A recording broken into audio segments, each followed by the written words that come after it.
The full economic toll of the shutdown will not be known for some time, but look at that number. Some estimates put the cost to the U.S. economy at upwards of $14 billion.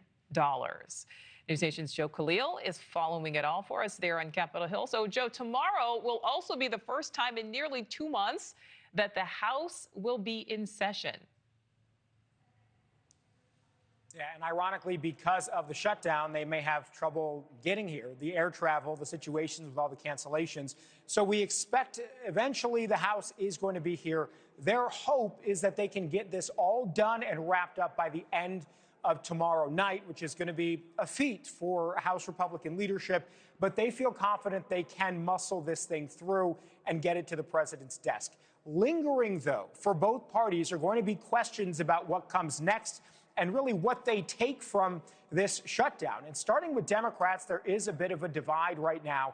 There's a lot of frustration among rank-and-file Democrats with their leadership, particularly with Leader Chuck Schumer in the Senate, and a special frustration with those 8 Senate Democrats who voted with Republicans on this CR to reopen the government. Everybody wanted to get to a place where the government shutdown ended, but Democrats wanted to do so with guarantees on their #1 issue, which was extending those Obamacare subsidies for some 22 million Americans who rely on them to make sure that come January, their premiums don't go up. And right now, in this deal, that critical element of it, the Obamacare subsidies, was nowhere to be found. So that's the frustration right now among Democrats. They didn't achieve their #1 policy goal here.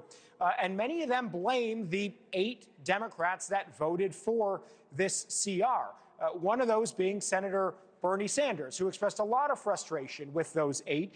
He made the case on the Senate floor last night, just before the critical CR vote, that they need to continue this fight to try to extend those ACA subsidies. This is what he said. You got a better idea, bring it forward.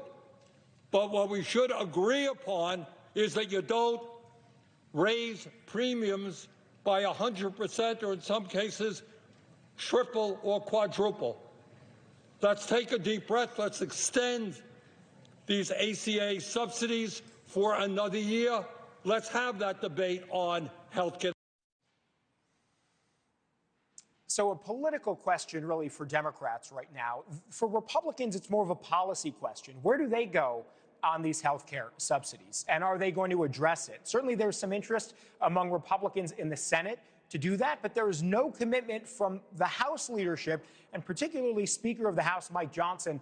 Yesterday, he answered a couple of questions, but wasn't really clear about what House Republicans would do if they would take these things up at all. We got a chance to talk with him just briefly and asked him what, if anything, Republican action in the House on the health care issue is going to look like.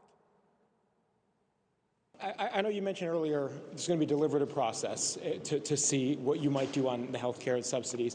What does that look like?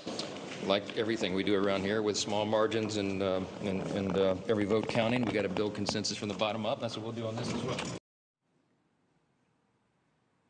Now, there are already some discussions among Democrats in the House in particular about how, if possible, they might get around Speaker Johnson, perhaps force a House vote if there is a bill that comes from the Senate and the House doesn't want to take it up. That's something that is obviously very early in discussions, but it's one alternative that is at least on the table that we've seen Democrats try to implement before. Thank you for watching. Subscribe below and download our NewsNation app right now on your phone, and you will get fact-based, unbiased news for all Americans.